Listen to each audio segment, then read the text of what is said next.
आखिर बिहार में ये जमाई पॉलिटिक्स क्या है? अगर आप भी इस सवाल का जवाब ढूंढ रहे हैं तो आज आपको इस रिपोर्ट में जवाब मिल जाएगा, क्योंकि आज हम बात करने वाले हैं बिहार की राजनीति पर कुछ ऐसे पॉइंट्स की जिनको शायद इस बार चुनाव में बहुत ज्यादा महत्व दिया जा रहा है। तो अगर आप भी बिहार से जुड़ी खबरें देखना चाहते हैं तो इस पूरे वीडियो को आखिर तक जरूर देखिएगा, आपको सारा कुछ समझ में आ जाएगा। दरअसल बिहार में कुछ ही महीने बाद विधानसभा चुनाव होने हैं और उससे ठीक पहले राज्य में अलग अलग जाति वर्ग से जुड़े आयोगों के पुनर्गठन का सिलसिला सा चल पड़ा है। मुख्यमंत्री नीतीश कुमार की अगुवाई वाली सरकार ने पिछले कुछ दिनों में आधा दर्जन से ज्यादा आयोग, बोर्ड और निगमों का पुनर्गठन किया है और इस पर अब सियासी संग्राम छिड़ गया है। दरअसल बिहार विधानसभा में विपक्ष के नेता तेजस्वी यादव ने आयोग में नेताओं के परिजनों और रिश्तेदारों को एडजस्ट करने का आरोप लगाते हुए कहा है कि नीतीश कुमार जमाई आयोग बना दे। वहीं सत्ताधारी एनडीए की तरफ से नीतीश सरकार में मंत्री अशोक चौधरी ने तेजस्वी यादव को अपना घर देखने की नसीहत भी दी है। तो तेजस्वी यादव पर अशोक चौधरी का क्या कुछ बयान है, जरा सुनिए।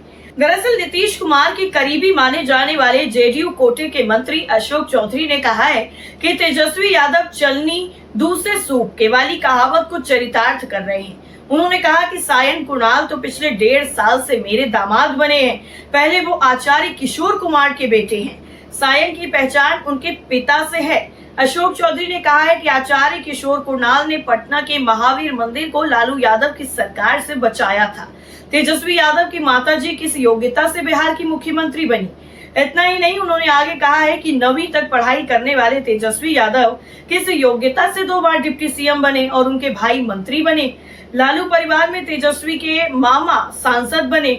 अशोक चौधरी ने यह भी कहा है कि लालू यादव का सामाजिक न्याय यही है कि वो बाबा साहब का अपमान करते हैं। सायन कुणाल मंत्री अशोक चौधरी के दामाद हैं और उन्हें राज्य धार्मिक न्यास बोर्ड में सदस्य बनाया गया है। इसी तरह स्वर्गीय रामविलास पासवान के दामाद केंद्रीय मंत्री चिराग पासवान के बहनोई मृणाल पासवान अनुसूचित जाति आयोग के अध्यक्ष बनाए गए हैं और इसी को लेकर जो राजनीति है वो शुरू हुई है।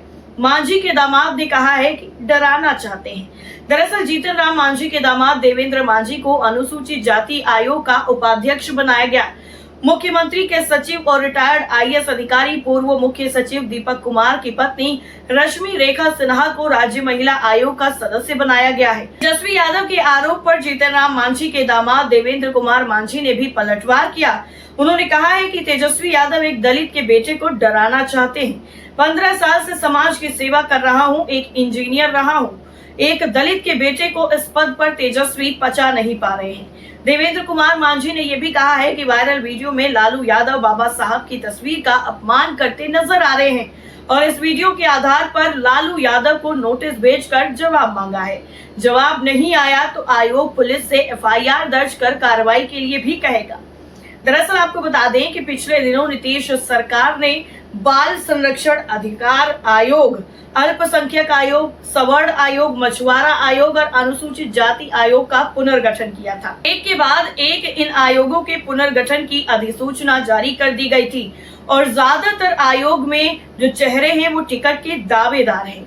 आयोग के पुनर्गठन में जिन चेहरों को जगह दी गई है उनमें से ज्यादातर ऐसे ही हैं जो आगामी विधानसभा चुनाव में कहीं न कहीं से टिकट के दावेदार थे और इस पर ही राजनीति हो रही है।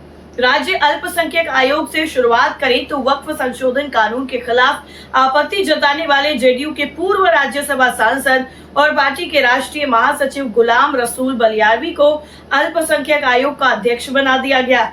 बलियावी को ये जिम्मेदारी देकर उन्हें वक्फ संशोधन कानून पर ज्यादा आक्रामक न होने का संदेश दिया गया है। ये भी मुमकिन है कि बलियावी भी इस नई जिम्मेदारी से संतुष्ट हों। एनडीए में शामिल घटक दलों से संबंध रखने वाले दूसरे नेताओं को भी अल्पसंख्यक आयोग में एडजस्ट किया गया है। आयोग में लखविंदर सिंह और मौलाना उमर नूरानी को उपाध्यक्ष बनाया गया है। वहीं सवर्ण आयोग की बात करें तो इसका भी गठन करके सरकार ने पूर्व मंत्री और बीजेपी नेता महाचंद्र प्रसाद सिंह के आगामी विधानसभा चुनाव लड़ने के कयासों पर विराम लगा दिया।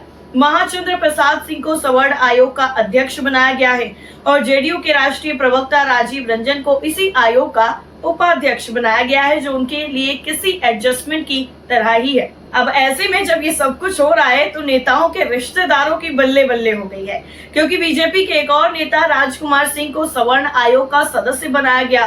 राजकुमार सिंह राजपूत बिरादरी से आते हैं और उनकी भी चाहत टिकट पाने की थी। आयोगों के पुनर्गठन में केवल पॉलिटिकल एडजस्टमेंट हुआ हो ऐसा भी नहीं है, कई नेताओं के परिवार वाले और रिश्तेदारों को भी इसमें एडजस्ट किया गया है। राज्य सरकार ने रामविलास पासवान के दामाद और केंद्रीय मंत्री चिराग पासवान के बहनोई मृणाल पासवान को अनुसूचित जाति आयोग का अध्यक्ष बनाया है। अनुसूचित जाति आयोग में उपाध्यक्ष की जिम्मेदारी केंद्रीय मंत्री जीतन राम मांझी के दामाद देवेंद्र कुमार को दी गई है। राज्य मछुआरा आयोग में पूर्व विधायक अजीत चौधरी को उपाध्यक्ष की कुर्सी मिली है। अजीत चौधरी बक्सर जिले की ब्रह्मपुर विधानसभा सीट से टिकट के दावेदार माने जाते हैं।